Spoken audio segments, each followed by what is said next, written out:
Hello guys, இன்னைக்கு நம்ம என்ன பார்க்க போகிறோம்னா Demon Slayer one of the saddest back story அக்காசாவோடது. இந்த பேக் ஸ்டோரி எப்படி ஆரம்பிக்குன்னு பார்த்தீங்கன்னா, அக்காசா வந்து வில்லேஜோட லீடரை வந்து அடிச்சுட்டுப்பாங்க. ஏன்னா அக்காசா வந்து திருடி இருக்கான். அக்காசா ஏன் திருடுறான்னு பார்த்தீங்கன்னா, அவங்க ஃபேமிலி வந்து ரொம்ப ஏழ்மையில் இருக்கிறாங்க. அண்ட் அவங்க அப்பா வந்து ரொம்ப சிக்காக இருக்காரு. இதனால அக்காசா மருந்து வாங்கணும்னா காசை திருடி தான் வாங்கி ஆகணும். இதனால அக்காசா திருடினதுனால இந்த வில்லேஜ் லீடரை வந்து அக்காசாவை பிடிச்சி அடிச்சுட்டு இருப்பாங்க. இதை சேர்த்து வந்து அக்காசா நிறைய வாட்டி திருடிட்டான். அண்ட் இதுக்கு மேலே திருடினான்னா அக்காசாவோட கைகால் உடச்சிருவேன்னு சொல்லுவாங்க. ஆனால் அக்காசா வந்துட்டு நீ கைகால் உடச்சாலும் பரவாயில்ல, என் கால் இருக்கிற வரைக்கும் எங்கள் அப்பாவுக்காக நான் இப்படி தான் பண்ணுவேன்னு சொல்லி அக்காசா விட்டுருவாங்க. அக்காசா வீட்டுக்கு போனதுக்கப்புறம் அங்கே அவங்க அப்பா இருக்க மாட்டாரு. அவங்க அப்பா வந்து ஒரு லெட்டர் எழுதிட்டு சூசைட் பண்ணி இறந்துருப்பாரு. ஏன்னா அக்காசா வந்து ரொம்ப சஃபர் பண்றான் அவங்க அப்பாக்காக. இதனால அவங்க அப்பா வந்து தன்னை சாக்ரிஃபைஸ் பண்ணியிருப்பாரு. அக்காசா அந்த லெட்டரை படிச்சு, இவ்வளோன்னா யாருக்காக நான் பண்ணேன், உங்களுக்கு தானே, அப்போ நீங்க ஏன் இப்படி பண்ணீங்கன்னு அக்காசா யோசிப்பான். இதனால அக்காசா கோவம் வந்து அவன் வந்து மறுநாள் வந்து வில்லேஜில் போய் வில்லேஜர்ஸ் கூட சண்டைட்டு இருப்பான். அப்போதான் அங்கே ஒருத்தர் வருவான். அக்காசா வந்து அவனையும் அடிக்க பார்ப்பான். ஆனால் அவன் வந்து அக்காசா வந்து ஈஸியாக அடிச்சிருவான். இவன் யாருன்னு பார்த்தீங்கன்னா, இவன் வந்து ஒரு டோஜோவோட மாஸ்டரு. அவன் வந்து அக்காசாவை தன்னோட டோஜோ கூட்டிகிட்டு போவான். அங்கே கூட்டிகிட்டு போய் அவனோட டோஜோ சுற்றி காமிச்சு அவனோட பிள்ளையை காமிப்பான், கோயோக்கி.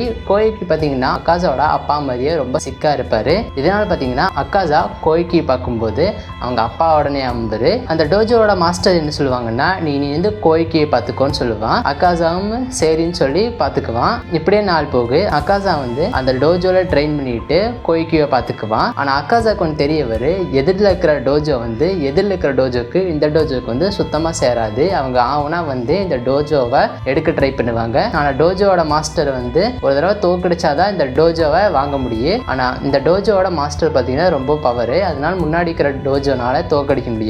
ஒரு நாள் பார்த்தீங்கன்னா அக்காசாக்கும் டோஜோட மாஸ்டருக்கு சும்மா ஒரு ஃபைட் நடக்கு. இதில் நல்லா ஃபைட் கொடுப்பான் நம்ம அக்காசா. இந்த ஃபைட் முடிச்சதுக்கப்புறம் அக்காசாவை கூப்பிட்டு கோய்க்கு முன்னாடி உட்கார வச்சுட்டு, என் பிள்ளை உனக்கு நான் கட்டித்தரேன், உனக்கு ஓகேவான்னு கேட்பா.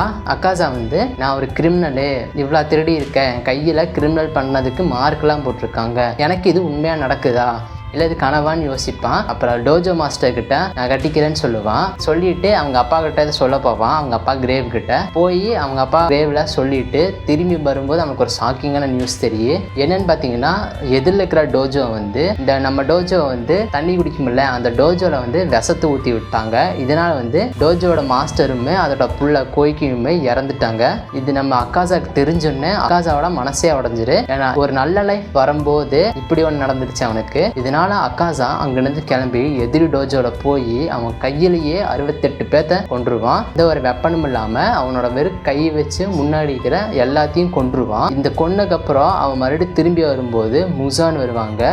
முசான் யோசிப்பான், நான் இந்த டீமன் அனுப்பலையே, அப்போ யார் போய் கொன்னான்னு. அக்காசா வந்து ரொம்ப கோவத்தில் இருப்பான். அதனால முசான் சொல்கிறதும் கூட கேட்க மாட்டான். முசான் மேலேயே அடிக்க போயிடுவான். ஆனால் நம்ம முசான் ஒரே அட்டாக்ல அக்காசாவை கொன்றுவான். கொன்னுட்டு அக்காசாவை டீமனாக மாற்றிடுவான். ஆனால் அக்காசா பார்த்தீங்கன்னா டீமனை மாறினக்கப்புறமே எந்த பொண்ணுங்களையும் சாப்பிட மாட்டான். தன்னோட வாழ்க்கையில் நல்லது நடக்குன்னு நினச்சான். பட் கடைசியில் அவனோட வாழ்க்கையை அவனை மாற்றி விட்டுருச்சு. அண்ட் இதுதான் நம்ம அக்காசாவோட பேக் ஸ்டோரி. இந்த மாதிரி உங்களுக்கு வேறு ஏதாச்சும் வீடியோ பார்க்கணுன்னு தான் நீங்கள் கமெண்ட் பண்ணி சொல்லலாம்.